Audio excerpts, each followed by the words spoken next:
Hello વિદ્યાર્થી મિત્રો, આપ સૌનું આપણી આ યુટ્યુબ ચેનલ પર હાર્દિક સ્વાગત છે.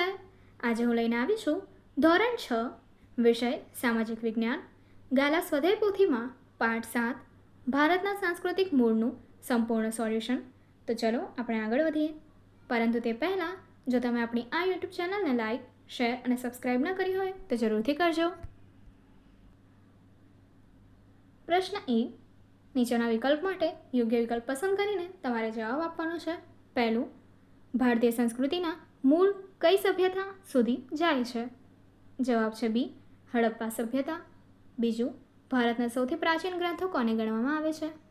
જવાબ છે બી, વેદોને. ત્રીજું, વેદોના સ્ત્રોત કયા ક્ષેત્રમાં રચાયા હતા? જવાબ છે સી, સપ્તસિંધુ ક્ષેત્રમાં.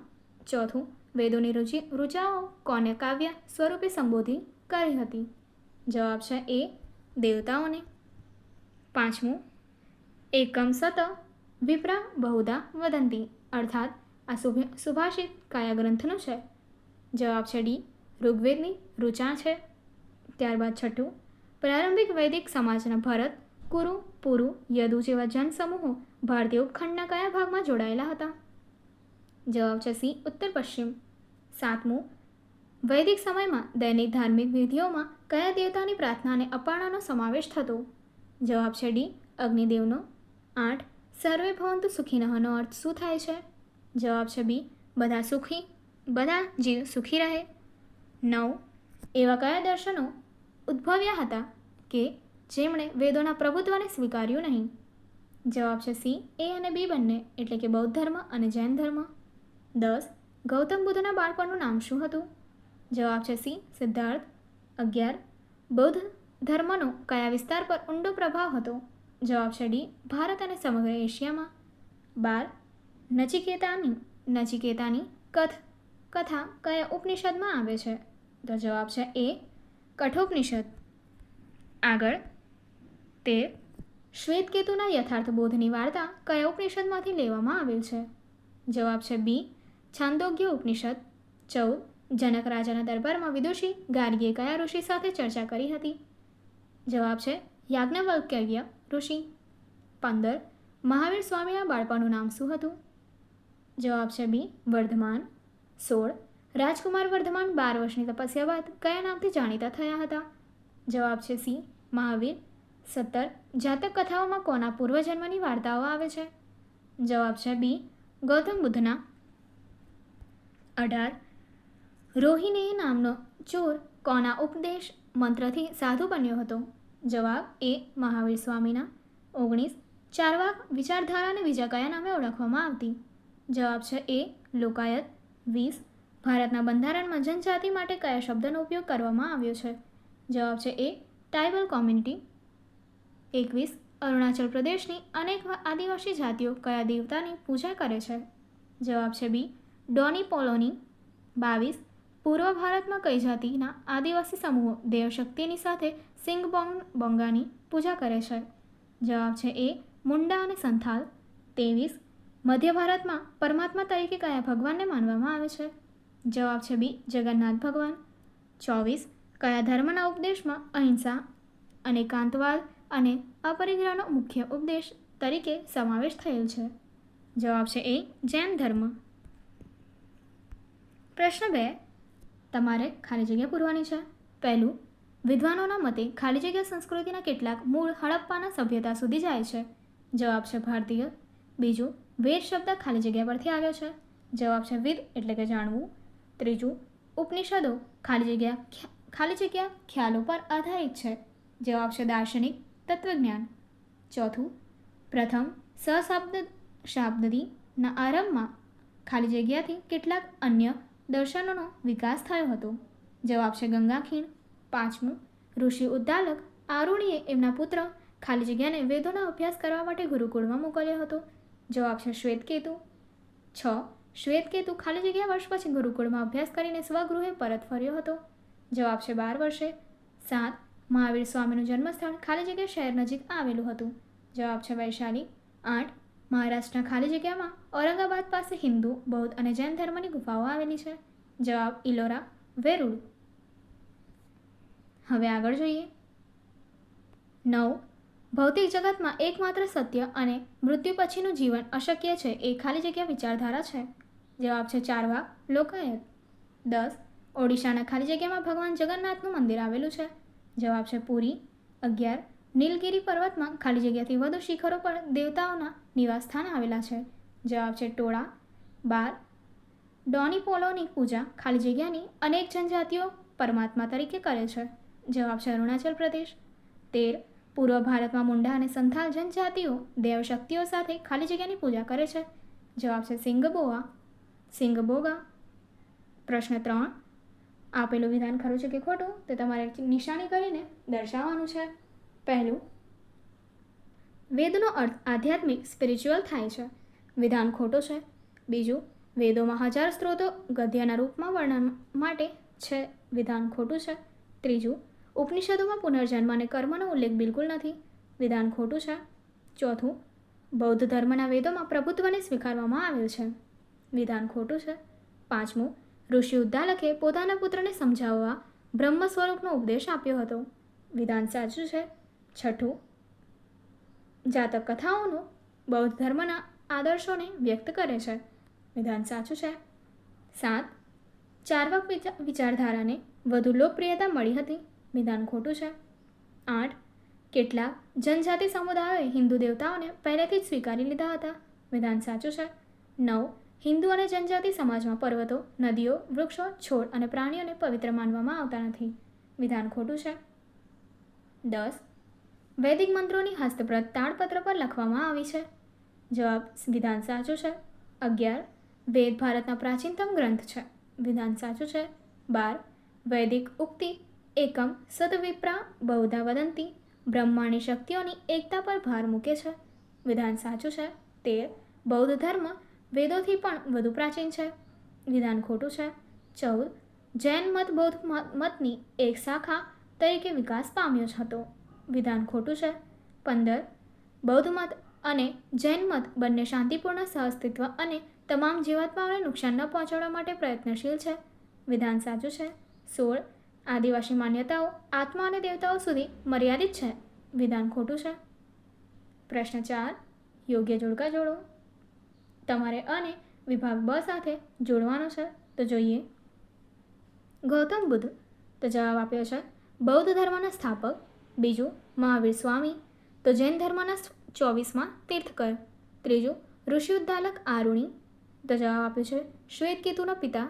ચોથું, નચિકેત. તેનો જવાબ આપ્યો છે યમદેવને પ્રશ્ન પૂછનાર બાળક.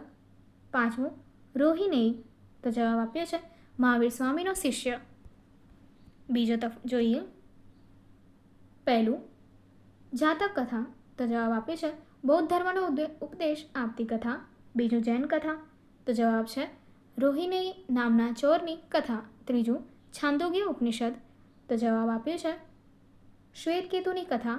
ચોથું, બૃહદારણ્ય ઉપનિષદ. તો જવાબ આપ્યો છે ગાર્ગીના શાસ્ત્રાર્થની કથા. પાંચમું, કઠોપનિષદ. તો જવાબ આપ્યો છે નચિકેતાની કથા. પ્રશ્ન 5. પ્રશ્નના 1-2 વાક્યમાં તમારે જવાબ આપવાના છે. પહેલો, ભારતીય સંસ્કૃતિની કેટલીક શાખાઓ વિશે જણાવો. ભારતીય સંસ્કૃતિમાં મુખ્યત્વે વૈદિક પરંપરા, બૌદ્ધ પરંપરા, જૈન પરંપરા, લોકાયત વિચારધારા અને જનજાતિ આદિવાસી પરંપરા જેવી વિવિધ શાખાઓનો સમાવેશ થાય છે. બીજું, ભારતીય સંસ્કૃતિના મૂળ વિશે પુરાતત્વવિદોએ શું નિર્દેશ કર્યો છે? પુરાતત્વવિદોએ નિર્દેશ કર્યો છે કે ભારતીય સંસ્કૃતિના મૂળ અત્યંત પ્રાચીન છે અને હડપ્પા સભ્યતા સુધી વિસ્તરેલા છે. ત્રીજું, વૈદિક ઋચાઓની રચના કોણે અને કઈ ભાષામાં કરી હતી? વૈદિક ઋચાઓની રચના પ્રાચીન ઋષિઓએ, કવિઓએ વૈદિક સંસ્કૃત ભાષામાં કરી હતી. ચોથું, વૈદિક ગ્રંથોમાં કયા કયા વ્યવસાયોનો ઉલ્લેખ કરવામાં આવ્યો છે? વૈદિક ગ્રંથોમાં ખેતી, કૃષિ, પશુપાલન, વણાટકામ, કુંભારીકામ, માટીના વાસણો બનાવવા, સુથારકામ અને રથ બનાવવા જેવા વિવિધ વ્યવસાયોનો ઉલ્લેખ કરવામાં આવ્યો છે. પાંચમું, વૈદિક સંસ્કૃતિમાં દૈનિક ધાર્મિક વિવિધ વિધિઓમાં કયા દેવી દેવતાઓને પ્રાર્થના અને અર્પણનો સમાવેશ થતો હતો? વૈદિક સંસ્કૃતિમાં દૈનિક ધાર્મિક વિધિઓમાં મુખ્યત્વે અગ્નિ, ઇન્દ્ર, વરુણ, સૂર્ય, સોમ અને વાયુ જેવા દેવતાઓનો તેમજ ઉષા અને અદિતિ જેવી દેવીઓના પ્રાર્થના અને સ્તુતિ અને યજ્ઞમાં આહુતિ અર્પણ આપવાનો સમાવેશ થતો હતો. છઠ્ઠું, ઉપનિષદો કયા ખ્યાલો પર આધારિત છે અને તે ખ્યાલો શું રજૂ કરે છે? ઉપનિષદો ઊંડા દાર્શનિક તત્વજ્ઞાનના ખ્યાલો પર આધારિત છે. તે ખ્યાલો બ્રહ્માંડની ઉત્પત્તિ, જીવન મૃત્યુ, કર્મ, આત્મા અને પરમાત્મા સ્વરૂપ તેમજ તેમની વચ્ચેના સંબંધોને રજૂ કરે છે. 7. વેદાંત તરીકે ઓળખાતી વિચારધારા કોને કહેવાય છે? ઉપનિષદોમાં રહેલી દાર્શનિક વિચારધારાને વેદાંત તરીકે ઓળખવામાં આવે છે કારણ કે તે વૈદિક સાહિત્યના અંતિમ ભાગ વેદ અને અંત તરીકે વિકસી છે. 8. ઉપનિષદોમાં આત્મન અને સ્વની કલ્પના કેવી રીતે કરવામાં આવી છે? ઉપનિષદોમાં આત્મની એટલે કે આત્મા અને સ્વને બ્રહ્માંડની સર્વોચ્ચ શક્તિ બ્રહ્મનો જ એક અંશ માનવામાં આવે છે જે અવિનાશી અને શાશ્વત છે. 9. રાજકુમાર સિદ્ધાર્થે જીવનમાં પહેલીવાર શું જોયું હતું? જવાબ: રાજકુમાર સિદ્ધાર્થે પહેલીવાર નગરચર્યા, એક બીમાર માણસ એટલે કે રોગી, એક મૃતદેહ, નશ્વર શરીર અને એક શાંત સંન્યાસી જોયા હતા. 10. રાજકુમાર સિદ્ધાર્થ ગૌતમ બુદ્ધ તરીકે ક્યારથી જાણીતા થયા? કઠોર તપસ્યા અને સાધના બાદ બિહારના બોધિગયા ખાતે પીપળાના વૃક્ષ નીચે તેમને સર્વોચ્ચ જ્ઞાન પ્રાપ્ત થયું ત્યારથી તેઓ ગૌતમ બુદ્ધ તરીકે જાણીતા થયા. 11. બુદ્ધનો અર્થ શું થાય છે? બુદ્ધનો અર્થ જાગ્રત અથવા જ્ઞાની થાય છે. 12. જૈન ધર્મના ઉપદેશોમાં મુખ્ય કઈ બાબતોનો સમાવેશ થાય છે? જૈન ધર્મના ઉપદેશોમાં મુખ્યત્વે અહિંસા, કોઈ પણ જીવને નુકસાન ન પહોંચાડવું, અનેકાવાદ, સત્યના બહુવિધમાં પાસા અને અપરિગ્રહ, બિનજરૂરી વસ્તુઓનો સંગ્રહ ન કરવો જેવી બાબતોનો સમાવેશ થાય છે. 13. ભારતીય સંસ્કૃતિમાં જાતક કથાઓનું શું મહત્વ છે? જાતક કથાઓમાં ગૌતમ બુદ્ધના પૂર્વજન્મની વાર્તાઓ દ્વારા સામાન્ય લોકોને સરળ ભાષામાં નીતિ, સદાચાર, કરુણા અને બૌદ્ધ ધર્મના ઉચ્ચ આદર્શોનું શિક્ષણ આપવામાં આવ્યું છે. 14. ચારવાક મતની મુખ્ય વિચારધારા કઈ હતી? ચારવાક મતની મુખ્ય વિચારધારા ભૌતિકવાદી લોકાયત હતી, જે અનુસાર આ ભૌતિક જગત એકમાત્ર સત્ય છે, આત્મા કે ઈશ્વર જેવું કંઈ નથી અને મૃત્યુ પછી કોઈ જીવન શક્ય નથી. 15. વૈદિક અને બૌદ્ધ અને જૈન વિચારધારાના સમાન મૂલ્યો કયા હતા? આ ત્રણેય વિચારધારાઓમાં સત્ય, અહિંસા, કરુણા, તમામ જીવો પ્રત્યે દયા, આંતરિક પવિત્રતા અને શાંતિપૂર્ણ સહઅસ્તિત્વ જેવા સમાન મૂલ્યો રહેલા હતા. 16. ભારતના બંધારણમાં જનજાતિ શબ્દનો ઉપયોગ કેવી રીતે કરવામાં આવેલ છે? ભારતના બંધારણમાં જનજાતિ માટે અનુસૂચિત જનજાતિ શબ્દનો પ્રયોગ કરી તેમના વિશેષ અધિકારો અને રક્ષણની જોગવાઈ કરવામાં આવી છે. 17. લોક અને જનજાતિ પરંપરાઓ વચ્ચેના સંપર્કના કારણે કઈ બાબતોની આપ-લે થઈ શકે છે? લોકજાતિ અને જનજાતિ પરંપરાઓ વચ્ચેના સંપર્કના કારણે ધાર્મિક માન્યતાઓ, વિધિઓ, કલા, સંગીત, લોકકથા, નૃત્ય અને ભાષાકીય તત્વોની પરસ્પર આપ-લે થઈ શકે છે. 18. નીલગિરી પર્વતના શિખરોને ટોળા જનજાતિના લોકો શા માટે પવિત્ર માને છે? ટોળા જનજાતિના લોકો નીલગિરી પર્વતના શિખરોને તેમના દેવતાઓનું પ્રતીક, પવિત્ર નિવાસસ્થાન માનતા હોવાથી તેને અત્યંત પવિત્ર ગણે છે. પ્રશ્ન 6. પારિભાષિક શબ્દોની સમજૂતી આપો. પહેલું, આધ્યાત્મિક સ્પિરિચ્યુઆલિટી ભૌતિક અને સાંસારિક બાબતોથી પર થઈને આત્મા અને પરમાત્મા અને આંતરિક સત્ય તેમજ શાંતિની શોધ તરફ જવાની માનસિક કે ધાર્મિક સ્થિતિને આધ્યાત્મિકતા કહે છે.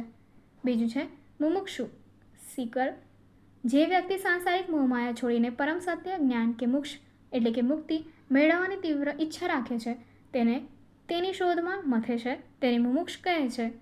ત્રીજું બ્રહ્માંડ, કોસ્મોસ, પૃથ્વી, સૂર્ય, ચંદ્ર, તારા, આકાશગંગા અને સમગ્ર અવકાશ સહિત તમામ ભૌતિક સામગ્રી અને ઉર્જાનું સુવ્યવસ્થિત વિશાળ તંત્ર બ્રહ્માંડ કહે છે. ચોથું છે સાધુ એટલે કે મોંક, ધાર્મિક કે આધ્યાત્મિક હેતુ માટે સંસારનો અને ભૌતિક સુખોનો ત્યાગ કરી પવિત્ર અને સંયમિત જીવન જીવતી વ્યક્તિને સાધુ કે ભિક્ષુ કહેવામાં આવે છે. પાંચમું વિચારધારા ફિલોસોફી, જીવન જગત, જ્ઞાન, સત્ય કે નૈતિકતા વિશેના પાયાના પ્રશ્નોનું ચિંતન કરતી અને ચોક્કસ સિદ્ધાંતો આપતી વ્યવસ્થિત વૈચારિક દૃષ્ટિ કે તત્વજ્ઞાનને વિચારધારા કહે છે. પ્રશ્ન 7. ટૂંક નોંધ લખો. પહેલું, ભારતની જનજાતિઓ.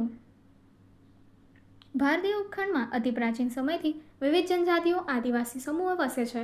ભારતના બંધારણમાં તેમને અનુસૂચિત જાતિ સ્કેડ્યુલ્ડ ટ્રાઇબ્સ તરીકે સ્થાન આપવામાં આવ્યું છે. ત્યારબાદ પ્રકૃતિ પૂજા. આ સમુદાયો પ્રકૃતિ સાથે ગાઢ રીતે જોડાયેલા છે. તેઓ પર્વતો, નદીઓ, વૃક્ષો અને પ્રાણીઓને પવિત્ર માની પૂજા કરે છે. ધાર્મિક વિવિધતા.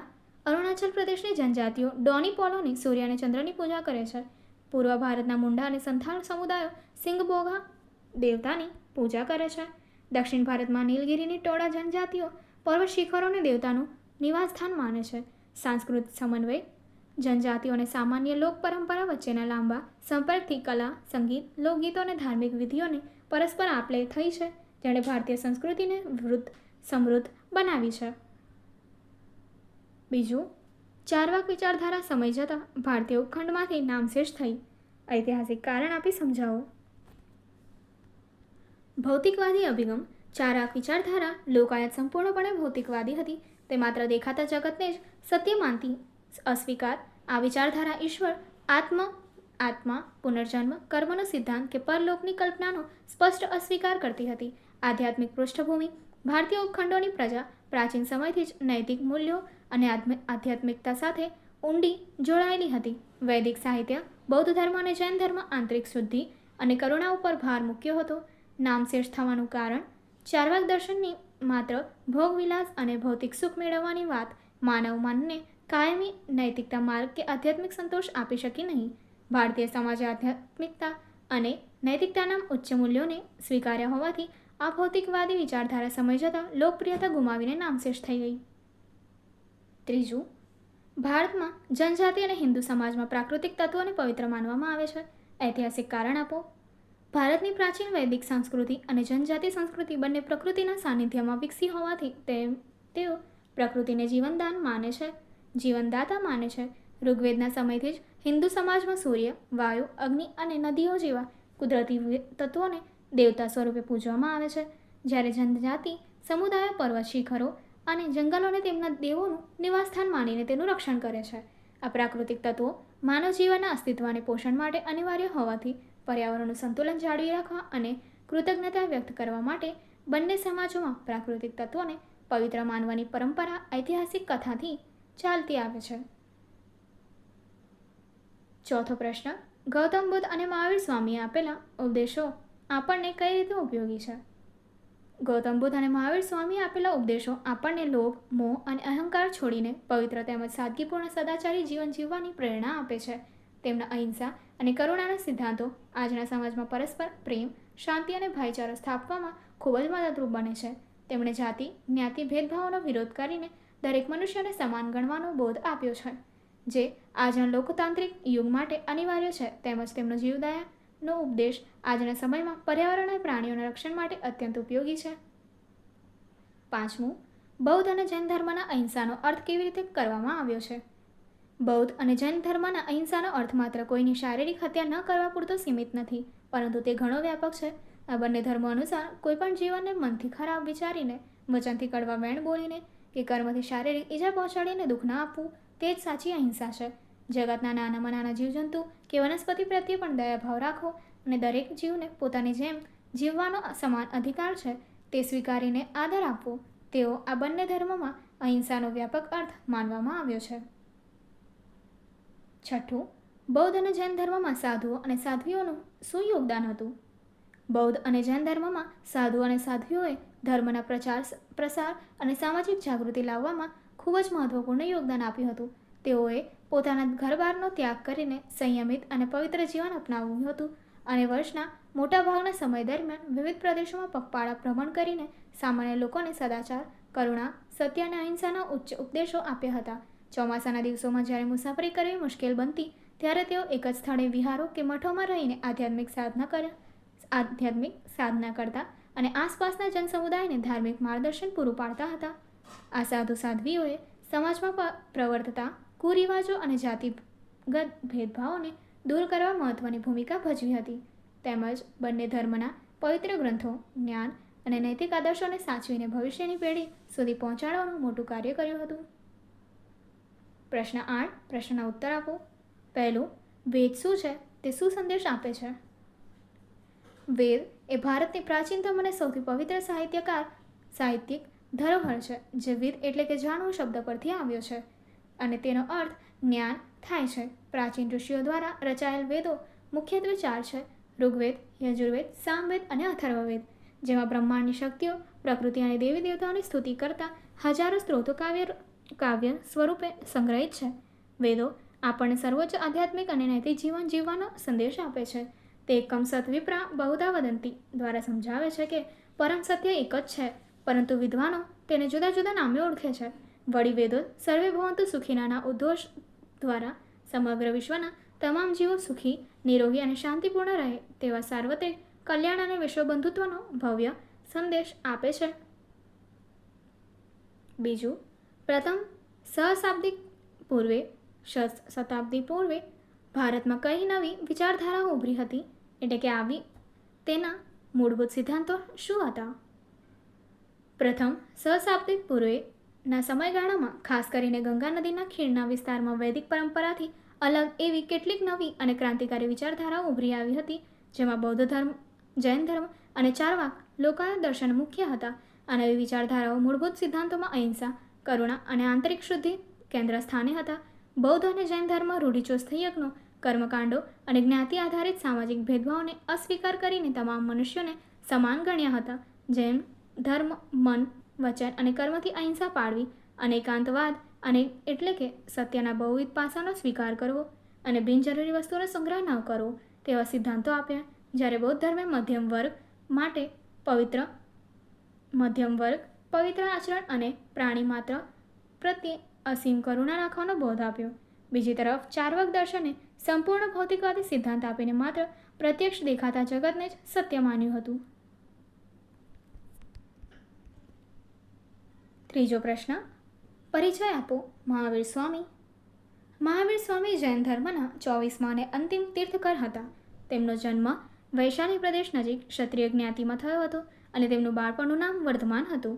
તેઓ રાજકુમાર હોવા છતાં ભૌતિક સુખોનો ત્યાગ કરીને સત્ય અને જ્ઞાનની શોધમાં મુમુક્ષ બન્યા હતા અને 12 વર્ષની અવિરત કઠોર તપસ્યા તથા સાધના બાદ તેમણે પોતાની ઇન્દ્રિયો પર સંપૂર્ણ વિજય મેળવ્યો હોવાથી તેઓ જીન અને મહાવીર તરીકે ઓળખાયા હતા. તેમણે સમાજને અહિંસા, અનેકાંતવાદ અને અપરિગ્રહ જેવા અમૂલ્ય સિદ્ધાંતોનો ઉપદેશ આપ્યો હતો, જે મુજબ મન, વચન કે કર્મથી કોઈ પણ નાનામાં નાના જીવને પણ નુકસાન ન પહોંચાડવું જોઈએ. તેમણે વ્યાપક સામાજિક સુધારા કરીને યજ્ઞોમાં થતી પશુબલિ અને જ્ઞાતિ આધારિત ભેદભાવોને સખત વિરોધ કર્યો હતો અને સામાન્ય લોકોને સરળ પ્રકૃત કે અર્ધમાગધી ભાષામાં ઉપદેશ આપીને કરુણા, સદાચાર તેમજ આત્મશુદ્ધિનો સાચો માર્ગ બતાવ્યો હતો. ત્યારબાદ જો તમે નચિકેતા હોત તો તમે યમરાજને કયા પ્રશ્નો પૂછતા? તો જોઈએ, જો હું નચિકેતા હોત તો મેં પણ કઠોપનિષદની વાર્તામાં દર્શાવેલા બાળ નચિકેતાની જેમ જ યમરાજને માનવ જીવનના સૌથી રહસ્યમય અને આધ્યાત્મિક પ્રશ્નો પૂછ્યા હોત. મેં તેમને પૂછ્યું હોત કે મૃત્યુ પછી મનુષ્યના આત્માનું શું થાય છે અને શું આ શરીર નાશ પામ્યા પછી પણ કોઈ અવિનાશી તત્વ જીવંત રહે છે?